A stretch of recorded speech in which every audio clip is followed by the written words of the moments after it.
Scegli il tasto corrispondente alla ricerca automatica dei canali, attendi qualche minuto e tutte le stazioni DAB della tua zona saranno disponibili. Va ora in onda Spazio Più. Buon pomeriggio e buon ascolto a tutte le ascoltatrici e tutti gli ascoltatori di Radio Libertà e dello Spazio Più del venerdì, che è quello che appunto è in collaborazione col SINAP. In questo momento il regista, il mitico Lorenzo da Terni, sta cercando appunto di raggiungere i miei co-conduttori, e cioè appunto il mitico Antonio Fellone, segretario generale aggiunto del SINAP, il Sindacato Nazionale Autonomo della Polizia Penitenziaria, e poi stiamo cercando di raggiungere anche Federico, ma chissà se riusciremo a beccare, perché in questo momento sono tutti e due molto ciapati, come si dice in Terrogna, anzi no, come si dice appunto al nord, e io ormai sono diventato nordico anche io, anche se la mia origine è profondamente meridionale, sono pugliese di DOC da ben 7 generazioni. Allora, vabbè, fatti queste premesse, mentre il regista Lorenzo da Terni cerca di raggiungere i miei collaboratori, vi do i numeri della diretta. Se volete potete approfittare del fatto che Radio Libertà oggi ha entrambi le linee telefoniche libere, potete appunto approfittare per chiamarmi e dirmi la vostra su quello che succede nel panorama, anzi nel mondo galera, insomma, perché tanto ormai dove girate sentite sempre parlare di quello che accade in galera. Io per esempio stamattina, però prima vi do i numeri, così dopo se volete potete chiamare. Allora per la diretta è lo 02 92 94 72 22, ripeto 02 92 94 72 22. Se qualcuno invece è più tecnologico del sottoscritto può mandare un WhatsApp al 340 670 9659. Tanto comunque se voi mi mandate i messaggi non li leggo, perché io non sono tecnologico, io non so leggere, so scrivere, però non so leggere direttamente da questi accrocchi terribili che sono appunto gli strumenti tecnologici. Insomma, a me il computer mi fa venire un po' mal di pancia, però appunto se volete potete chiamare, se mi chiamate io sarò felice di rispondervi.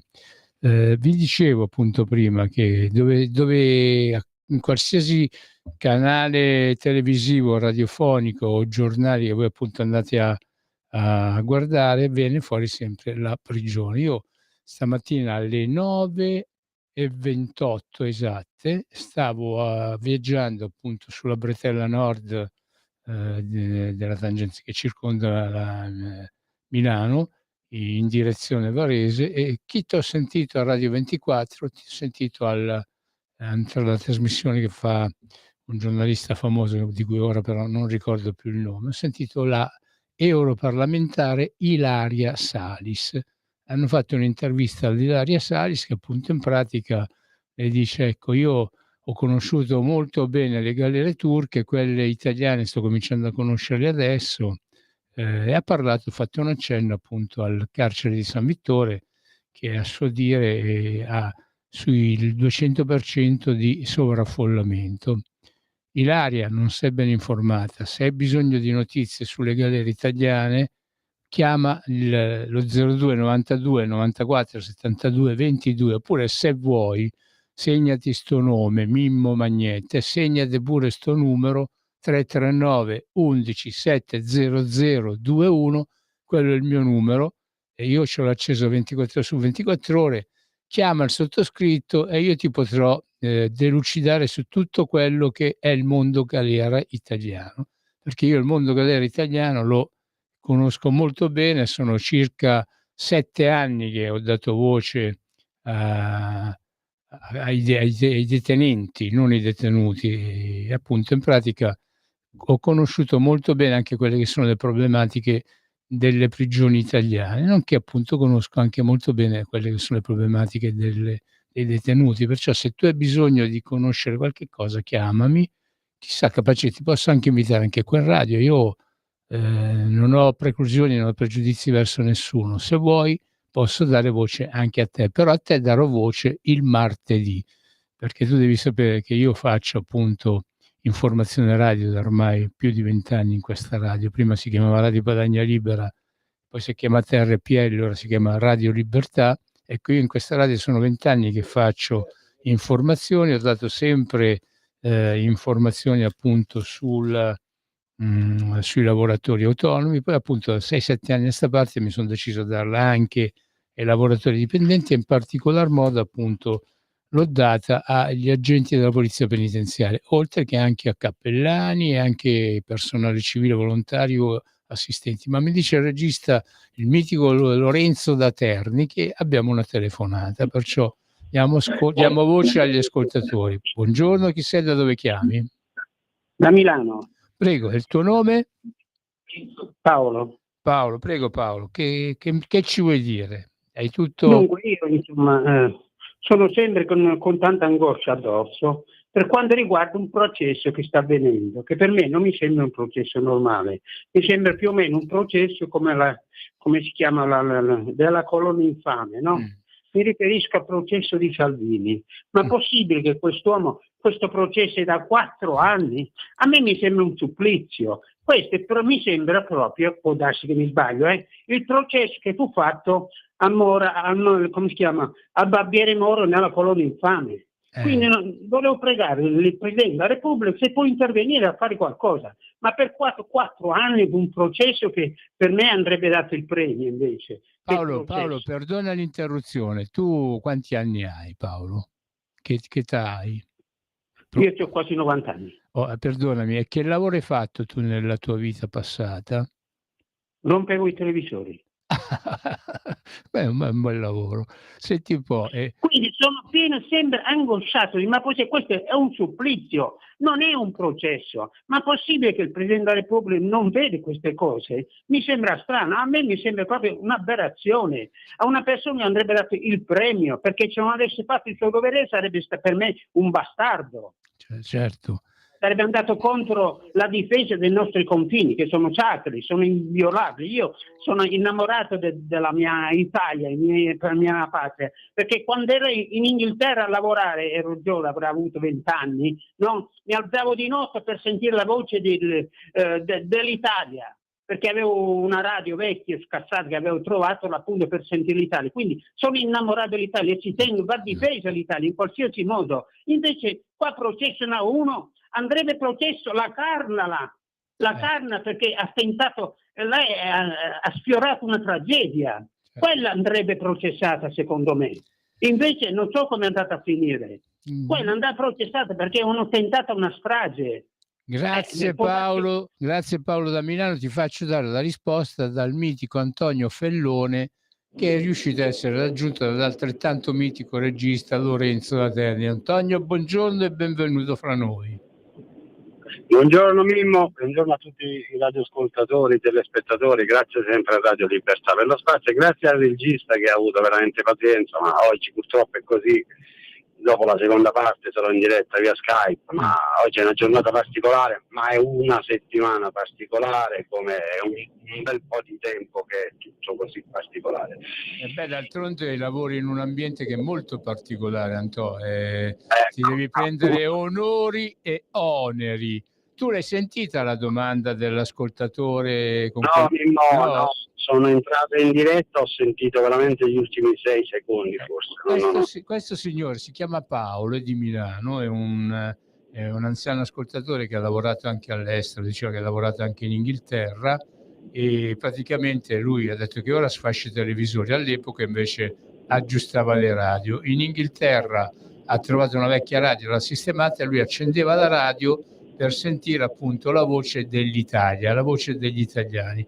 Questo signore ha manifestato la sua angoscia per il processo che il nostro mitico capitano sta subendo appunto a Catania. E dice: ma è possibile che sono 4 anni che quest'uomo ha questa spada di Damocle sul capo? Ecco, io dico una cosa e poi lascio la parola a te. In Italia puoi aspettare non solo 4 anni, ma ne puoi aspettare anche 12. Ci sono stati tempi in cui in Italia, era un periodo delle leggi di emergenza, una persona che veniva accusata di un reato, veniva accusata e veniva appunto messa sotto processo, poteva aspettare pure 12 anni prima che si celebrasse il processo. Questa è una piccola informazione che do ai nostri ascoltatori, però appunto parlaci tu di quello che sta succedendo al nostro capitano Matteo Salvini, perché appunto io ne sentivo parlare anche stamattina. Mimmo, è assurdo veramente assurdo. Una persona che non ha fatto altro che fare il proprio dovere, cioè quello di difendere i confini della propria nazione, e in quel periodo storico lo vedeva come ministro degli interni, ripeto, non ha fatto altro quello che di difendere i confini e di fare ciò che gli è stato chiesto dagli italiani, quindi il proprio dovere. È assurdo che già vada al processo. Partiamo da questo presupposto, l'assurdità già è questo, ma addirittura che sono già 4 anni che dura questo processo è un'altra cosa peggiore, ci fa capire spesso da chi siamo circondati e in che paese viviamo, perché in un paese normale non esiste che un ministro, in questo caso un ministro degli interni, che non ha fatto altro che il volere degli italiani, della stragrande maggioranza dei cittadini italiani, perché il problema è serio e va affrontato anche oggi, domani purtroppo è un qualcosa che in Italia da anni sta avvenendo. È l'unico che ha cercato di fare qualcosa, l'unico che ha portato risultati seri e concreti. Oggi è a processo per sequestro di persone. E noi sentivo alla radio, Antonio, sentivo alla radio stamattina, non so se era Radio 24, in cui appunto è in atto la requisitoria del pubblico ministero, hai capito? Perciò siamo già in una fase avanzata. E capace che vogliono prendere, fargli qualche dispetto per prendere e mettere ancora di più in crisi questo governo che una volta tanto sta facendo il suo mestiere? Può essere? Assolutamente sì. Ma infatti io dicevo l'assurdità principale che oggi Matteo Salvini, segretario federale della Lega, vice premier e ministro delle infrastrutture, è a processo solo ed esclusivamente perché ha fatto il proprio dovere. Cioè, guarda che è una cosa veramente assurda, ma che c'è poco da meravigliarsi quando vedi che un paese manda in Europa una persona che è stata agli arresti. Cosa stai dicendo, Antonio? Io ho appena finito di dire che la invito in radio, perché appunto stamattina l'ho sentita a Radio 24 Ilaria Salis che parlava appunto, ha voluto parlare anche di galere. Fammelo sapere quando la inviti, che io non vengo. No, come no?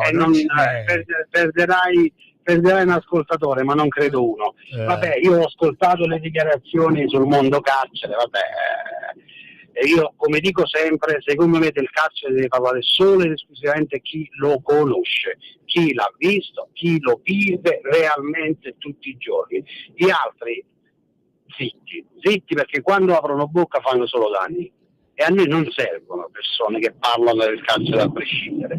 Io quando sento un europarlamentare che rappresenta il mio paese in Europa e sento dire gli istituti per minori andrebbero chiusi, i carceri in generale ha detto che andrebbero chiusi, perché è un'affermazione credo che abbia fatto quando è stato a San Vittore. Sì. Ragazzi, ma come facciamo a dire che un istituto per minori deve essere chiuso? Questo significa non avallare le baby gang. No, a prescindere, avallare le baby gang significa che un ragazzetto di 16-17 anni può ammazzarti, può rubare, può distruggerti, può essere libero di fare quello che vuole, perché non c'è un carcere dove mettere dentro questa persona. Ma sono delle dichiarazioni assurde, secondo me, sono assurde. Che vogliamo parlare della giustizia minorile, che vanno riviste alcune dinamiche, che magari uno può essere d'accordo o meno, va bene, ma quando una persona che rappresenta il mio paese in Europa dice la soluzione è chiudere le carceri, signori miei, vuol dire che qua nessuno di noi ha capito nulla. Sì. Perché io deduco questo, nessuno di noi ha capito nulla. Con un'affermazione del genere mi fa capire, ma io lo so, che chi ha fatto questa affermazione disconosce del tutto quello che è il mondo carcere, disconosce soprattutto quella che è la realtà dei minorili di oggi, perché i minorili non sono più i minorili di qualche anno fa, la tipologia dei ragazzi è totalmente cambiata. Quindi alcune organizzazioni vanno riviste, come vanno riviste assolutamente alcune strutture, perché tu prima potevi permetterti di avere delle strutture diverse perché avevi dentro detenuti diversi. Oggi nelle strutture dei minori sono ristretti ragazzi che sono completamente opposti rispetto ai ragazzi di 10 anni fa, ma questo noi lo possiamo vedere anche nella vita di tutti i giorni, anche per strada. Anni fa vedevi per strada dei ragazzetti più tranquilli che giochiamo a calcio, l'abbiamo fatto tutti, no? La nostra infanzia cos'era? Giocare a calcio per strada, ridere, scherzare, stare seduti lì, partitine a carte, era questa la nostra realtà. Oggi è tutt'altro, i ragazzi di oggi sono completamente cambiati, la stragrande maggioranza va oltre, ok? Voglio la tecnologia che li ha rovinati, l'uso dei stupefacenti che è triplicato, sono venute fuori tantissime altre categorie di stupefacenti, quindi è un mondo che è cambiato e oggi noi all'interno degli istituti penitenziari, se noi vogliamo parlare del Beccaria, l'85% dei detenuti ristretti al Beccaria sono stranieri, minori non accompagnati. E molti di questi hanno problemi psichiatrici anche loro, perché non è vero che i problemi psichiatrici li hanno solo i detenuti adulti, ma ce li hanno anche ancora di più, ce l'hanno i giovani, i ragazzi, gli adolescenti che stanno crescendo in un mondo proprio senza accompagnamento. C'è tanti che finiscono in prigione, sono ragazzi che non hanno manco appresso le famiglie. Assolutamente, Mimmo, perché non hanno nulla da perdere. Il discorso è questo, non hanno nulla da perdere rispetto magari a quei pochi italiani che hanno le famiglie vicine, hanno voglia di fare colloqui con i parenti, quindi non mettono a rischio, no, quella che è la possibilità di stare vicino alla propria famiglia. Loro non hanno nulla da perdere, che tu li mandi al Beccaria, che tu li mandi a Caltanissetta, che tu li mandi a Torino, a Bologna, allora non cambia nulla. E quindi come si comportano a Milano, così si comportano in altri istituti della nazione. È su questo che bisogna lavorare, bisogna far capire a certi soloni che avevano a loro la possibilità di poter parlare dei carceri, che di carcere non ne possono parlare perché non lo conoscono. Ok, quindi quello che accade quotidianamente negli istituti penitenziari può conoscere solo l'operatore che nel quotidiano butta il sangue negli istituti penitenziari, tra virgolette, ci lavora a contatto con queste persone. Solo loro possono parlare di carcere, Mimmo, perché poi cosa accade? Accade che si permettono di parlare di carcere persone che il carcere lo disconoscono del tutto. Questo. Oggi negli istituti, stiamo parlando dei minori, sì. Abbiamo questa tipologia di detenuti che è totalmente cambiata e di conseguenza tu devi rivedere quelle che sono le strutture, perché abbiamo strutture vecchie di anni e quindi con la sicurezza veramente bassa. Devi rivedere quello che è il trattamento, devi rivedere quella che è la tipologia di organizzazione, devi rivedere il tutto, perché gli utenti sono cambiati.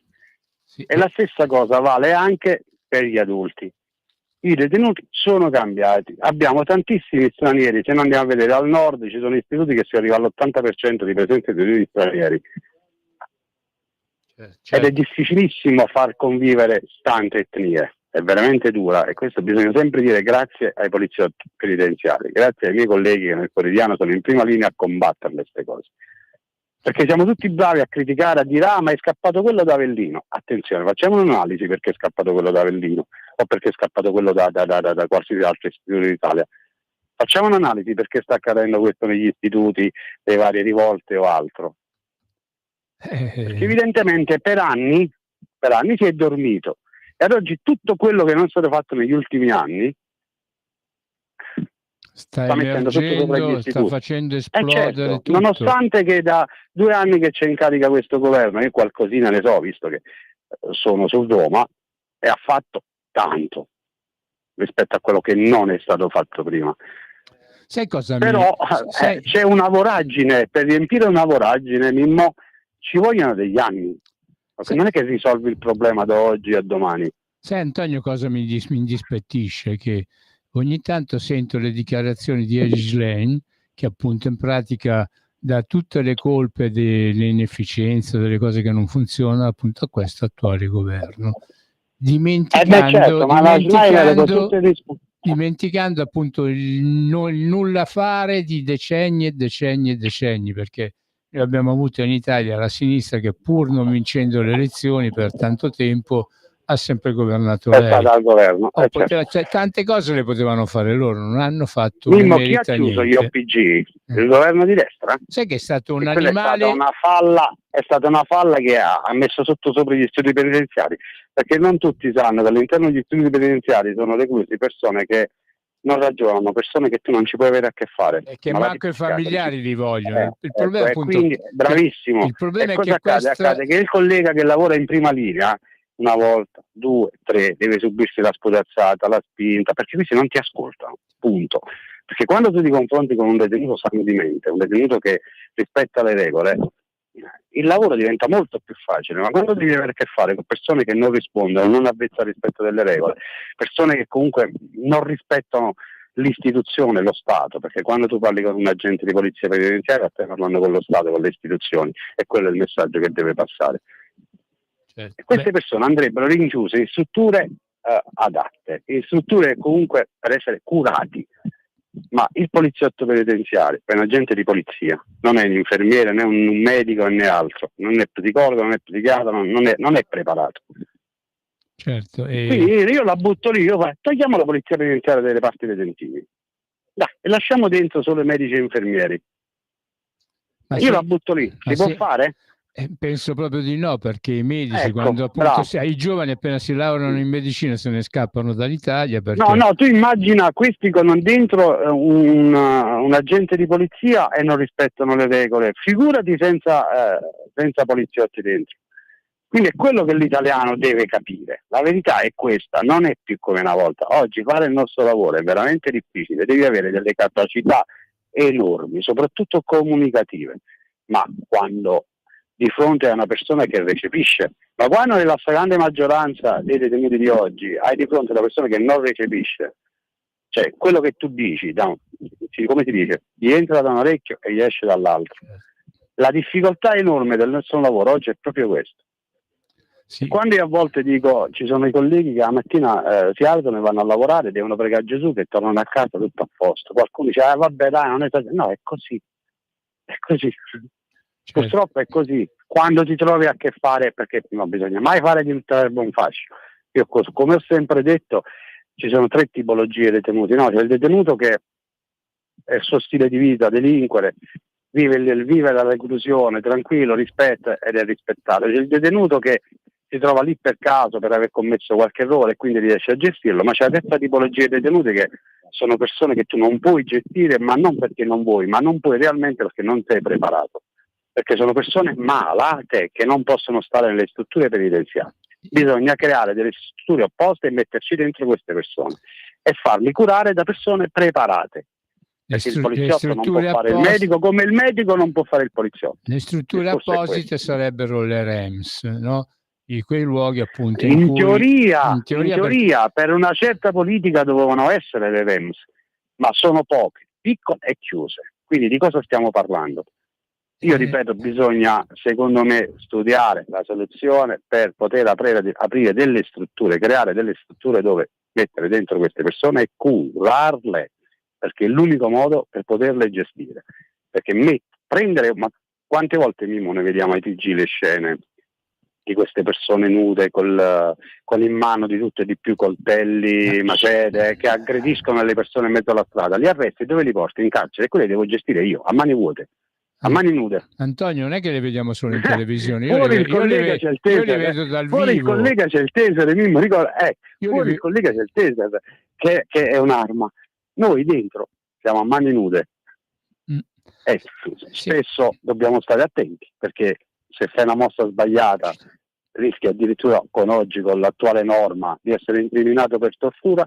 Quindi pensate un attimo com'è difficile il nostro lavoro. E infatti Perciò dico, del nostro lavoro può parlare solo chi lo conosce, punto. Il resto, se stanno zitti, ci fanno solo che un favore, punto. Quello è il senso, Mimmo. Antonio, ora dobbiamo interrompere pochi secondi per la pubblicità e poi ritorniamo. Tu cosa fai? Ritorni via Skype? No, chiudo il telefono e 5 minuti sono via Skype. Ok, vabbè, dai. Okay, a dopo. Pubblicità.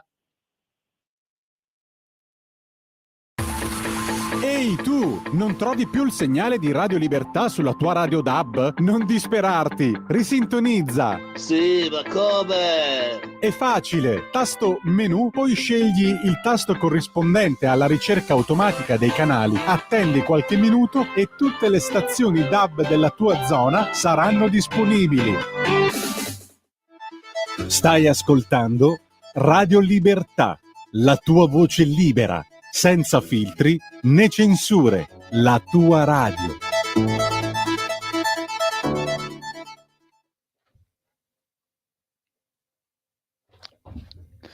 Rieccoci. Siamo sempre su Radio Libertà e sempre lo spazio più del venerdì, quello che è fatto in collaborazione con il SINAP, col Sindacato Nazionale Autonomo della Polizia Penitenziaria. Io vi ripeto sempre i numeri telefonici se volete intervenire e dire la vostra su quello che appunto sta accadendo in Italia, perché prima c'è stato questo signore Paolo appunto da Milano che si lamentava appunto del processo a cui è sottoposto Matteo Salvini, che di questa radio è stato anche direttore responsabile, adesso appunto è vice premier, ministro delle infrastrutture e nonché appunto sotto processo per sequestro di persona. In questi giorni, non so se addirittura stamattina è partita la requisitoria del pubblico ministero, che è quella in cui praticamente la pubblica accusa chiede o l'assoluzione o la condanna per l'imputato. Ecco, Matteo Salvini in questo processo potrebbe subire appunto una condanna anche fino a 15 anni. E viene da ridere. Matteo Salvini appunto, che è stato uno che ha fatto solo il suo dovere, il dovere che verrà poi voluto da tutto il governo italiano, non solo appunto da Matteo Salvini e dalla Lega, ma proprio da tutti quanti assieme, rischia questa condanna. La persona è Antonio Fellone, quello che noi adesso stiamo cercando di ricontattare, a breve lo riavremo via Skype, e Carbonara lo lasciamo perdere, mentre invece cerchiamo Antonio Fellone. Ecco, Antonio Fellone che appunto a breve ritornerà appunto con noi, fa un lavoro, Antonio lo fa da 23 anni, Federico lo fa appunto da una decina d'anni. Ecco, queste sono persone che se fanno il loro lavoro, se fanno il loro dovere, secondo i termini di legge appunto, se appunto uno li denuncia vanno subito sotto processo, anche se loro non hanno fatto un minimo gesto di forzatura della persona detenuta, basta che anche li guardano storti. Cioè, oggi come oggi, uno che fa il lavoro, uno che lavora in galera, che lavora appunto con i detenuti, può finire sotto processo addirittura per torture, anche se non sono fisiche, ma bastano anche quelle psicologiche. Uno si sveglia la mattina e dice che appunto la guardia mi ha guardato male, mi ha minacciato con gli occhi, ecco, rischia che si apra un processo. Questa è un'esagerazione che sto facendo. Ecco, però appunto, mentre Matteo Salvini, che è stato direttore di questa radio, è stato politico a tutti i livelli e che appunto al momento è ministro, rischia appunto la galera addirittura per sequestro di persona, e queste persone che invece lavorano, queste persone a cui io ho dato la voce da tanti anni ormai, praticamente non solo rischiano denunce e processi, anche solo se hanno stretto un pochino il polso al detenuto, ma rischiano anche di subire menomazioni fisiche. Infatti la cronaca nei casi, la cronaca nei confronti appunto, la cronaca che insomma viene fuori da chi appunto è attento a quelle che sono le problematiche nelle galere italiane, sono quotidianamente aggressioni, violenze e ferimenti appunto di agenti della polizia penitenziaria. Ci sono stati addirittura infermieri. Gli infermieri una volta erano gli agenti di custodia, insomma, una volta appunto che facevano l'infermiere era un agente, una persona con la divisa, insomma. Adesso ormai sono diventati personale medico e ci sono stati casi appunto di violenze anche nei confronti di personale civile, cioè gli infermieri, educatori, gli assistenti sociali, gli psicologi e gli psichiatri, no? Oggi come oggi chi lavora nelle prigioni è a rischio di violenza e a rischio appunto di pagare personalmente questo lavoro che svolge. Per fare questo lavoro, cari ascoltatrici e cari ascoltatori, bisogna avere una grossa passione. Io un po' è quello che tante volte, parlando con gente che lavora in ospedale, che fa gli infermieri o i medici, dico: "Ma a te cos'è che ti spinge a fare questo lavoro?" Beh, è la passione, perché appunto se il mio lavoro non mi piacesse io scapperei via, perché il malessere che tante volte uno da cui viene raggiunto mentre fa il suo lavoro, e ripeto mi riferisco ai medici o agli infermieri quando vedono appunto qualche malato che, non riesce a guarire e fa una brutta fine. Ecco, è lo stesso malessere che tanti di queste persone che appunto lavorano in prigione vivono. Non è sicuramente bello vedere un minore, ecco, prima Antonio Fellone parlava del problema appunto delle carceri minorili. Ecco, non è sicuramente bello per uno che è papà o per una che è mamma vedere un quattordicenne, perché in Italia in galera ci finisce dai 14 anni in su. Ecco, vedere un ragazzino di 14 anni tenuto in galera che appunto poi perché ha commesso reati fuori, ma e quando finisce in galera si comporta pure peggio, perché tu prendi un giovane, prendi un ragazzo, lo rinchiudi, quello diventa ancor più feroce, no, ecco, già quello non è bello per chi fa questo lavoro. Io penso che appunto ogni agente di polizia penitenziaria, sia uomo che donna, che appunto hanno a che fare con questa tipologia appunto di persone, non gioisce nel vedere questi ragazzi appunto, rinchiusi e incattiviti, perché giorno dopo giorno comunque questi si incattiviscono anche peggio. E non è bello. Se poi appresso a quello gli aggiungete il fatto che tante volte da queste persone che provocano loro, dolore, infelicità, perché appunto se io fossi, cioè io sono padre appunto, ma se dovessi se avessi avuto l'esperienza di vedere mio figlio o mia figlia in prigione, ecco, io avrei sofferto come un cane, ecco. Penso che la stessa sofferenza la provi anche quando, la persona appunto che tu detieni, che tu custodisci, perché appunto gli agenti della polizia penitenziaria, sono, deputati appunto a custodire e a cercare appunto di far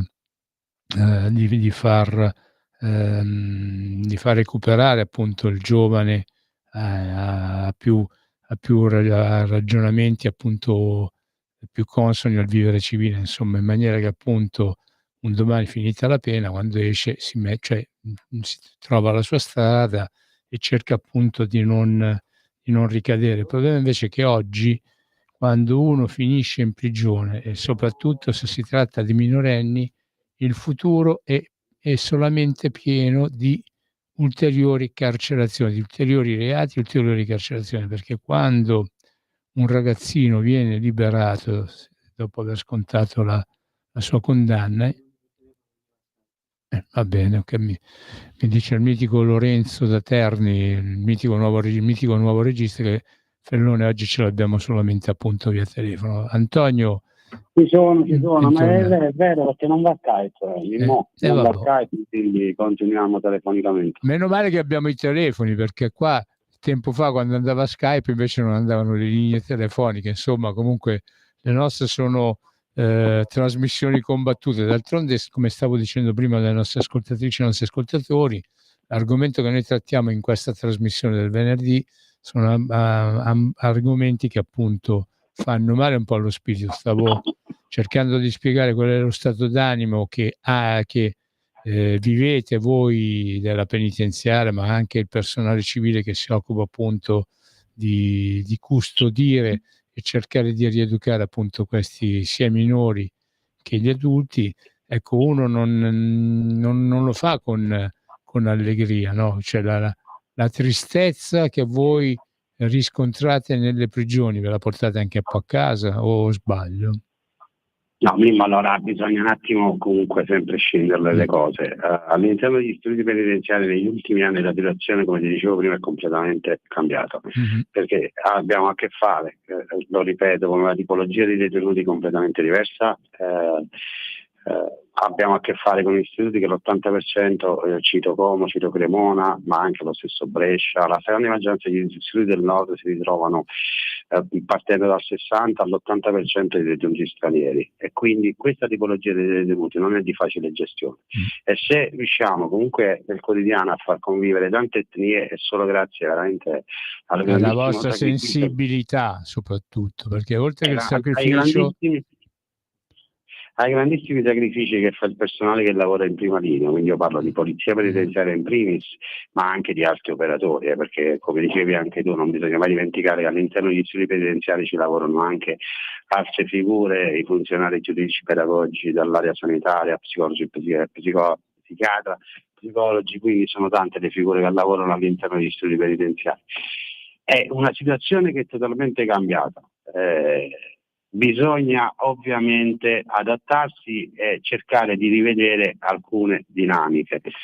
Poi c'è da dire anche che anche la polizia penitenziaria è cambiata. Oggi in servizio si vedono tantissimi ragazzi giovani, ovviamente inesperti, con una formazione scarna, perché non ci sono i 12 mesi di corso come si facevano una volta, ma oggi ne sono 6. Qualcosa potrebbe cambiare, perché sicuramente cambierà, perché diventeranno 4, quindi una formazione scarsa. Ma guarda, su questo più di tanto io non mi dilungo, semplicemente perché per me la migliore formazione la fai sul campo, quindi in servizio, che spesso quello che viene detto da altre parti non corrisponde al vero quando vai a prendere servizio nell'istituto assegnato. La vera esperienza la fai sul campo. Però ci ritroviamo con tantissimo personale giovane, al sud tantissimo personale prossimo alla pensione e quindi non più in servizio, e quindi la situazione vedi che sta degenerando, perché fino a qualche anno fa tu stavi benissimo al sud in servizio e meno bene al nord, proprio perché al sud c'avevi ancora personale a disposizione. Da qualche annetto gli istituti del meridione soffrono questa cosa, perché non c'è stato il ricambio, non ci sono state assunzioni congrue, e io ti parlo fino a 2 anni fa, perché poi noi abbiamo snocciolato i numeri, no, con questo governo. Sì, certo. Con l'ultimo corso, che l'iter inizierà lunedì, è di 2.568, che sicuramente sarà elevato a 2.868, perché ci saranno 300 unità in più di uomini. Un altro che già è in corso, il corso di formazione, il 184esimo, che termineranno molto probabilmente a gennaio, sono 1.300, quindi sono 5.000 unità nel giro di qualche mese. Altre sono state assunte, questo governo ha assunto circa 10.000 unità. Chi ha orecchie ascolti. Antonio Fellone, perdonami un attimo, visto che tu hai snocciolato tutti questi numeri, mi consenti di dire, così anche chi appunto ha buone orecchie e vuole ascoltare può ascoltare, eccolo, te lo riconosce, insomma, se questi numeri ci sono stati anche un pochino grazie alla tua attenzione, grazie anche alla tua opera, insomma, perché noi facciamo tante cose, ma poi appunto in pratica non ce ne intestiamo il merito. Beh, ecco, sappiate tutti che parte di questi risultati di cui Antonio Fellone appunto appena parlato è anche merito suo, perché il merito nostro, il merito sia mio che anche di Antonio Fellone, è quello di stare lì a tampinare come picchi che battono sempre sul tronco dell'albero certa politica, e appunto e risvegliare o comunque far capire alla politica che certi passi hanno necessità anche di essere fatti. Ecco, questi numeri che sono stati raggiunti con appunto nuove aggregazioni di nuovo personale della Polizia Penitenziaria è anche grazie ad Antonio Fellone, se non Io soprattutto... direi più che grazie a Antonio Fellone, grazie alla determinazione di tante persone che decidono comunque di mettersi in gioco perché tengono a quello che fanno. Io è da 2 anni che ho il piacere di collaborare con il sottosegretario Ostellari, vi dico sempre che comunque deve essere anche l'interlocutore capace e voglioso di fare qualcosa. Lo è il sottosegretario Ostellari, come lo è certamente il sottosegretario Del Mato, il sottosegretario Sisto. Diciamo che la linea del governo che è positiva e finalmente abbiamo un governo che ha attenzione a quello che è il mondo carcere della polizia penitenziaria, quello che non c'è stato nei governi precedenti. Perché prima evidentemente non ascoltavano né Radio Libertà né Radio RPL, Radio Padania Libera, e non ascoltavano sicuramente Antonio Fellone, perché, ripeto, la politica ha dato la giusta attenzione, appunto perché alla fine ci stanno dei sacramenti, e mi riferisco appunto a gente appunto come noi che si mette lì e insiste, gli fanno entrare le cose nella zucca, perché tante volte i nostri politici sono molto bravi ma sono appunto un po' duri di comprendogno, insomma un po' bisogna insistere per fargli prendere conoscenza della cosa e poi spingerli anche ad agire di conseguenza, insomma.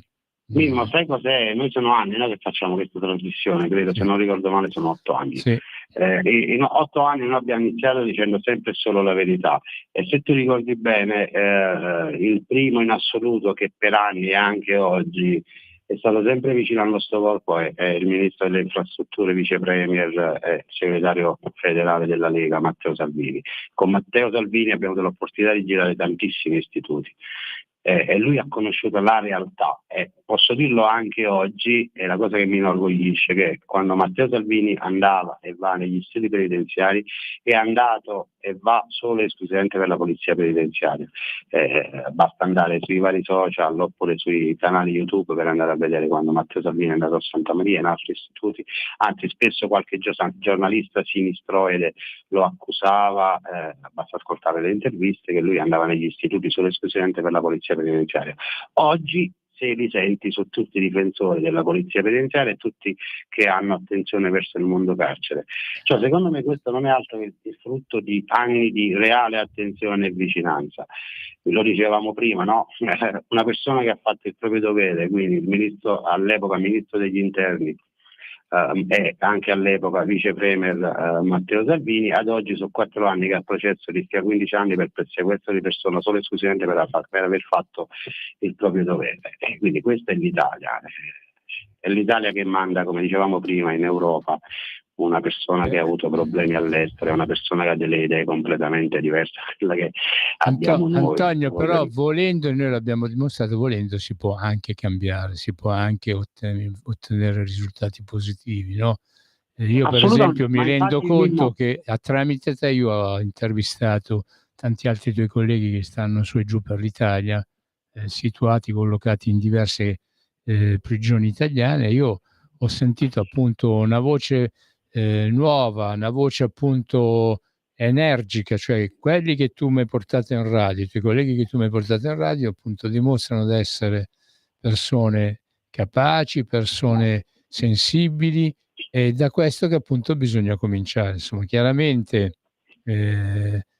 dato che avevamo dei problemi prima, ce li abbiamo adesso, li avremo anche domani, dopodomani, bisogna appunto che chi fa formazione, chi riesce a informare appunto della politica e forma anche giovani, perché tu per esempio tu sei un formatore di nuovi lavoratori del settore della polizia penitenziaria, sei un formatore anche a livello sindacale, giusto?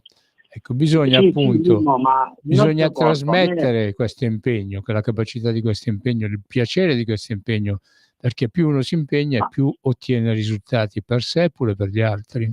Ma ci deve essere la volontà. Io ho riscontrato nei tantissimi colleghi giovani che ho l'opportunità di conoscere e seguire nel quotidiano che c'è una volontà di apprendere e di crescere professionalmente, c'è un attaccamento alla divisa, che questo è fondamentale. Perché dico sempre, quando mi capita di conoscere ragazzi che ambiscono, no, all'indossare la divisa della polizia penitenziaria, o chi da poco magari la indossa, dico sempre: guarda, se non la senti lascia perdere, vattene, perché ricordati che il danno non lo fai solo a te stesso se sbagli con questa divisa, ma lo fai all'intero corpo di polizia. Certo, lo fai al paese poi, insomma, perché il lavoro che voi svolgete è un lavoro molto delicato, e se uno sbaglia a fare il proprio lavoro, di conseguenza sbaglia proprio tutto il paese. È per questo appunto che ci vuole un impegno, una perseveranza, una capacità di sacrificio, che è quello che praticamente ti contraddistingue, insomma.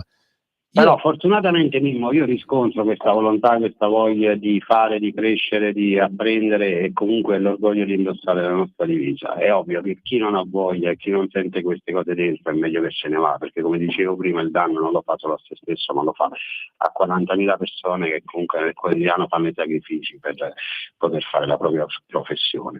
Detto ciò, tornando a quello che dicevamo prima, in merito ai numeri, io li snocciolo perché spesso mi capita di leggere tante cavolate in giro, mi capita di leggere sempre i soliti attacchi da una certa stampa di sinistra verso il governo, verso chi gestisce attualmente la giustizia e quindi di conseguenza il mondo carcere e la polizia penitenziaria. Io mi sento solo di dire che bisogna tenere duro, cercare di passare questo periodo particolare che sta vivendo il nostro mondo uniti e tutti insieme, comunque, perché abbiamo un unico fine, quello di cercare comunque di fare il nostro lavoro con serenità e tranquillità. Solo così non ne possiamo uscire, e soprattutto dobbiamo avere fiducia in quello che è l'attuale governo. Perché, ripeto, io ho snocciolato dei numeri, ma ci sono anche tantissime cose che si possono dire che sono state fatte, dalla chiusura dei detenuti, perché io voglio ricordare che questo governo, questa amministrazione si è ritrovata comunque con la quasi totalità degli istituti penitenziari con i detenuti aperti, e di conseguenza gli eventi critici sono aumentati a dismisura, insomma. Assolutamente sì.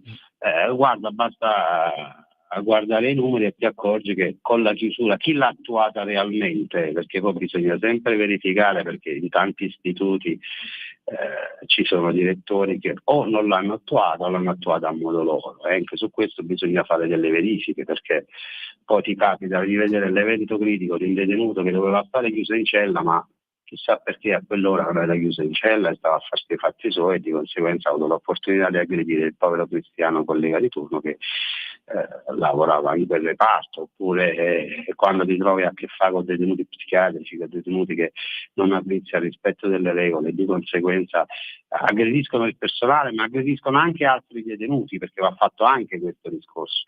Il discorso, la situazione va vista a 360 gradi, e di conseguenza se c'è stata un'aggressione anche tra detenuti, il povero collega di turno sì che deve intervenire per dividere, ma se c'è una virgoletta che non va, poi a pagare dazio è sempre il poliziotto penitenziario, capisci?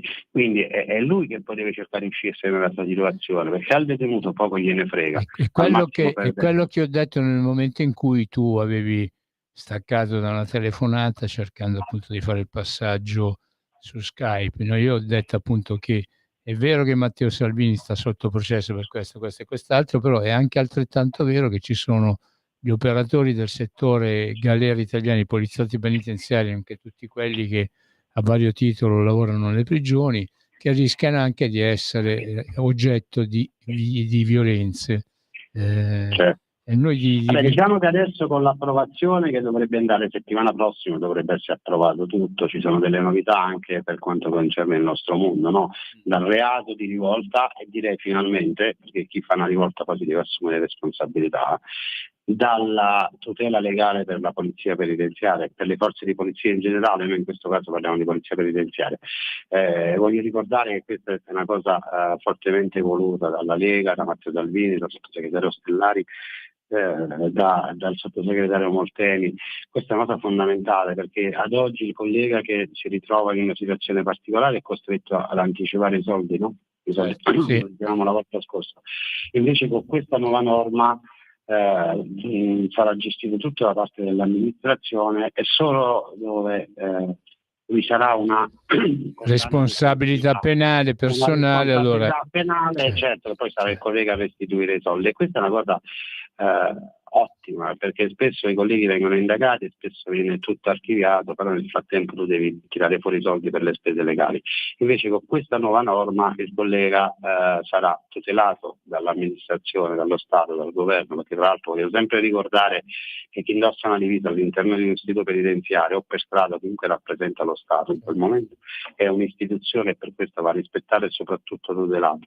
Quindi anche queste sono cose che devono emergere, perché ripeto, poi ci sono la solita stampa di sinistra, o metto dentro anche qualche organizzazione sindacale di sinistra che non fa altro che strumentalizzare, però fortunatamente bisogna dire che la polizia penitenziaria si è evoluta, è formata da persone in gamba, intelligenti e che non hanno l'anello al naso, purtroppo per queste persone, quindi possono dire quello che vogliono, però fortunatamente il poliziotto penitenziario sa leggere, sa ascoltare e sa decidere con la propria testa, quindi ognuno poi trae le proprie conclusioni. Quindi, Beh, meno male diciamo, perché il lavoro è stato fatto, c'è ancora tantissimo da fare. Quello che mi fa stare sereno è che comunque noi nel quotidiano, io personalmente ho a che fare con con persone che veramente hanno voglia di cambiarle certe cose e veramente hanno voglia di attenzionare un mondo che fino a qualche anno fa era totalmente abbandonato.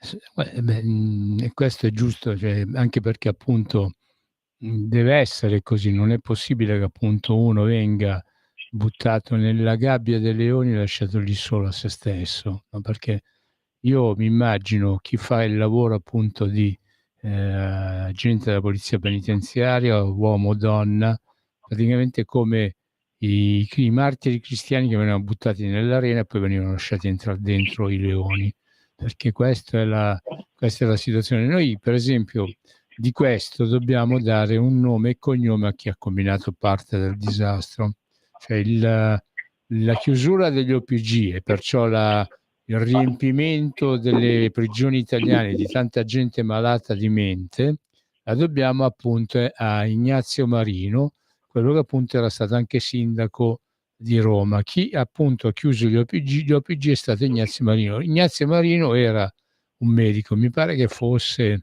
so se era un ortopedico o uno che si occupava di chirurgia generale, cioè non era manco uno psichiatra, capito? Chi ha fatto questo disastro è stato lui. Da questa radio, appunto, io sono sempre stato abituato nei 20 anni e passa di radio che ho sempre fatto a dare un nome e cognome appunto a chi si rende colpevole di certe stupidate o appunto da chi invece fa delle opere sante. Allora appunto appena però noi in radio non abbiamo la tutela legale, quindi io chi se ne frega, io la dico, ma a me non me ne frega niente, io la tutela me la faccio da me, perché comunque non è una bugia, cioè sta scritta agli atti che appunto Ignazio Marino, quello che poi diventò sindaco di Roma e poi appunto fu praticamente defenestrato, no? E quello dopo Ignazio Marino mi pare che è arrivata subito la Virginia Raggi, no? Ecco. Diciamo che Mimmo, il problema c'è reale perché effettivamente, come dicevo prima, non siamo capaci, ma non perché siamo degli incapaci, non siamo capaci perché non siamo preparati e soprattutto non è il nostro lavoro quello di fare medici, infermieri, psichiatri o psicologi. Siccome che all'interno degli studi penitenziari il numero di detenuti psichiatrici è cresciuto notevolmente, è opportuno che comunque si faccia un lavoro, un tavolo tecnico, qualcosa che si decida come gestire questa tipologia di detenuti che per me non sono detenuti ma sono persone malate. Ma tu vuoi ridere, Antonio, lo sai che ma Antonio, lo sai che ti faccio ridere. Ieri nella trasmissione di Radio 3 c'era l'assessore alla sicurezza del comune di Milano Marco Granelli che alla fine ha detto, lui è del PD, lui appunto è del PD, comunque insomma questo praticamente ha detto a questa trasmissione radio le esatte cose che noi andiamo dicendo da un sacco di tempo, che praticamente la colpa delle situazioni che noi appunto viviamo è data appunto da tutti sti matti che girano e non solo quelli che stanno chiusi nelle galere, ma anche quelli che stanno liberi.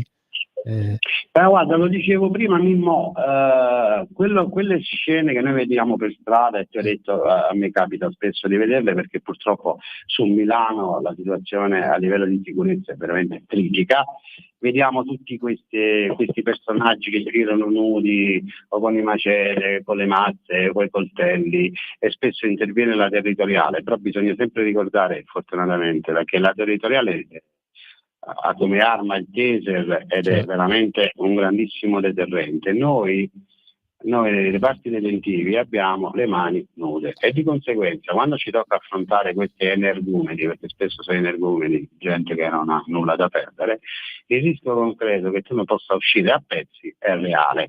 Quindi su queste cose bisogna lavorare, sulla sicurezza dell'istituto sì, ma anche sulla sicurezza dell'operatore che in quel momento è costretto ad intervenire.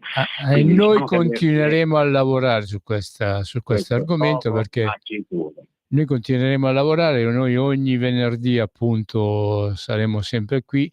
Appunto ci vediamo venerdì di presenza, dai. Ok, va bene.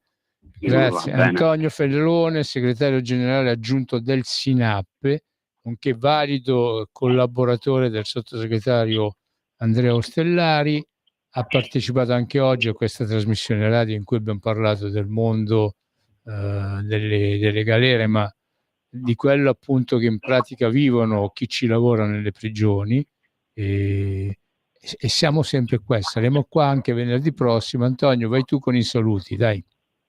Niente, Mimmo, grazie a te, grazie sempre alla regia che oggi è stata abbastanza paziente, perché effettivamente da Skype, telefono e altro, grazie a tutti i nostri ascoltatori sia radio che televisivi.